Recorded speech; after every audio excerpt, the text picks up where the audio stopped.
আসসালামু আলাইকুম, আমি আইসির রিশাদ স্যার। আজকে আমরা আলোচনা করব লজিক গেটের 3.2 থেকে আসা রাজশাহী বোর্ড 2019 একটি প্রশ্ন নিয়ে। চলুন শুরু করা যাক। এই তোরা চ্যানেল সাবস্ক্রাইব করেছিস?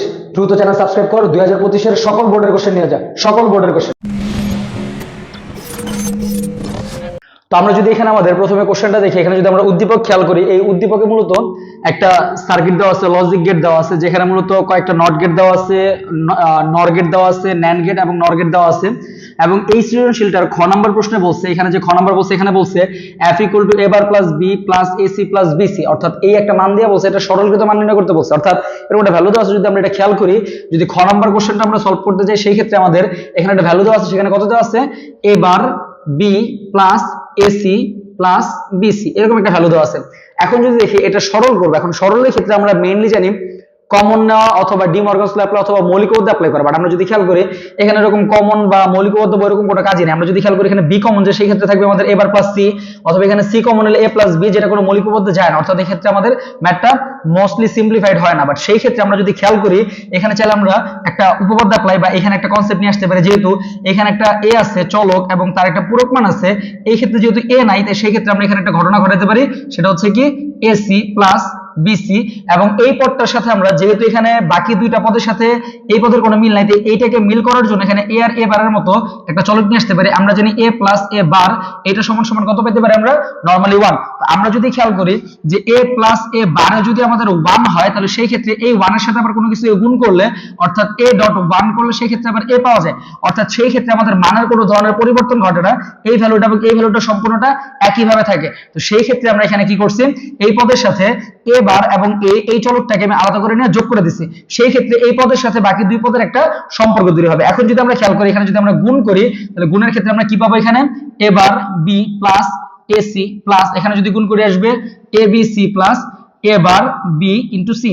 এবার যদি আমরা খেয়াল করি, এখানে কমনের কনসেপ্টটা দেখি, এখানে আমরা মৌলিক উপপাদ্য কমন নিতে পারি, এখানে আমরা কমন নিতে পারি। অর্থাৎ আমরা যদি এখানে খেয়াল করি যে এই দুই পদের সাথে এবং এই দুই পদের মধ্যে যদি আমরা কমন দেখি, তাহলে সেই ক্ষেত্রে আমাদের ভ্যালুটা এরকম দাঁড়াবে যে এই পদ এবং এই পদ, সরি এটা মিস্টেক হয়েছে, আমরা এখান থেকে না, আমরা যদি আলটিমেটলি কমনটা এই দুই জায়গা থেকে নিই, অর্থাৎ প্রথম দুই পদ এবং এই দুই পদ থেকে যদি আমরা কমন নেই, তাহলে সেই ক্ষেত্রে আমরা দেখতেছি প্রথম দুই পদ এ বার বি, এখানে আমরা কমন নিলাম এ বার বি, তাহলে এখানে থাকবে এ, এবং এই পদ থেকে যদি আমরা এ বার বি কমন নিই, তাহলে থাকবে কত? সি। আবার প্লাস, এই যে প্লাস এই দুই পদ থেকে যদি আমরা এসি কমন নিয়ে নিই, তাহলে এখানে কত থাকবে? 1 প্লাস এসি কমন নিলে থাকবে হচ্ছে বি। তাহলে এবার যদি আমরা খেয়াল করি, এখানে আসবে এ বার বি, 1 প্লাস সি তে আসে 1 প্লাস এসি এর জায়গায় বাকি 1 প্লাস বি তে আসবে 1, কারণ আমরা জানি নরমাল যে a প্লাস 1, অর্থাৎ আমি যদি এখানে দেই a প্লাস 1 ইকুয়াল টু কত আসবে? 1 আসবে। তাহলে 1 plus c equal to 1, 1 plus b equal to 1। তাহলে ওই অনুপাতে আমরা যদি এখানে খেয়াল করি, এটাকে যদি 1 এর সাথে গুণ করে আসবে কত? a bar b plus a c। এই হচ্ছে 2 নম্বরের সরল। এটা অনেক গুরুত্বপূর্ণ।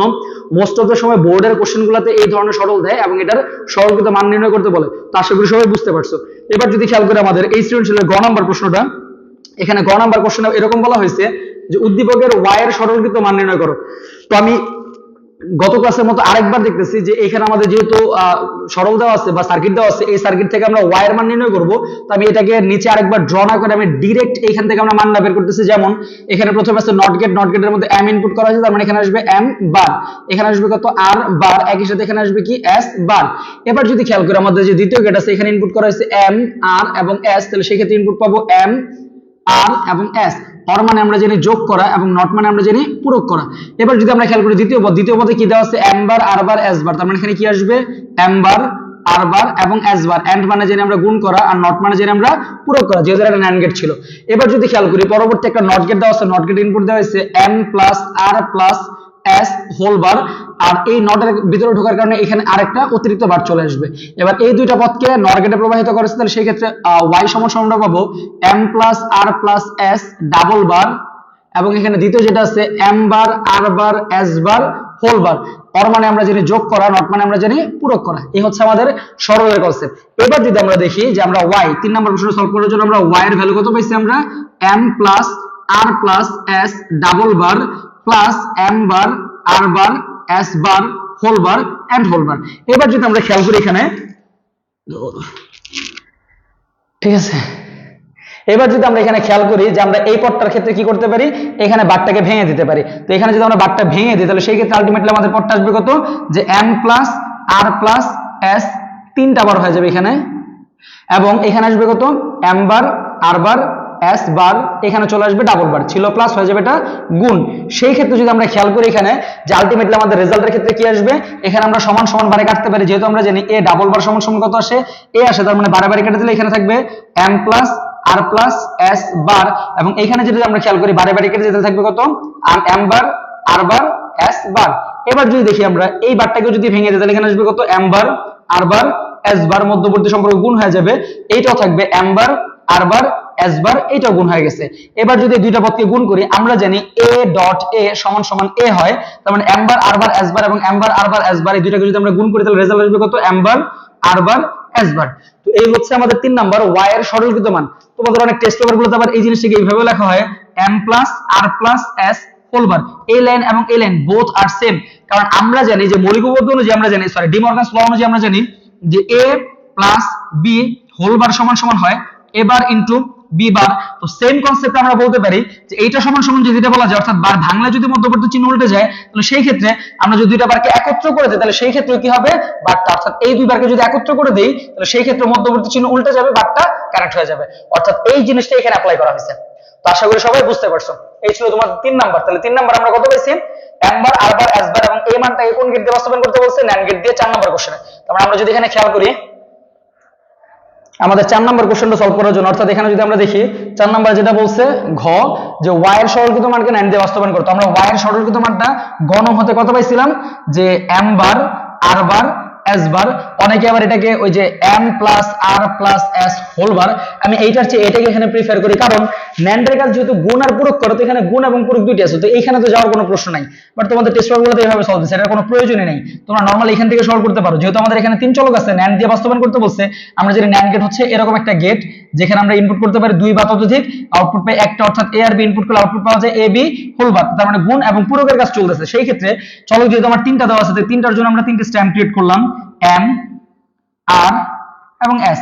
সেই ক্ষেত্রে আমরা লিখলাম m r s, যেখানে m এর জন্য একটা NAND গেট ক্রিয়েট করতে পারি আমরা, যেখানে ইনপুট করলাম m, সো আউটপুট পাবো আমরা m বার, এগেইন ক্রিয়েট করলাম আমরা NAND, ইনপুট করলাম r, তাহলে আউটপুট পাবো r বার, এগেইন আমরা ইনপুট করলাম একটা NAND, যেখানে ইনপুট করলাম s, আউটপুট পাবো আমরা s বার।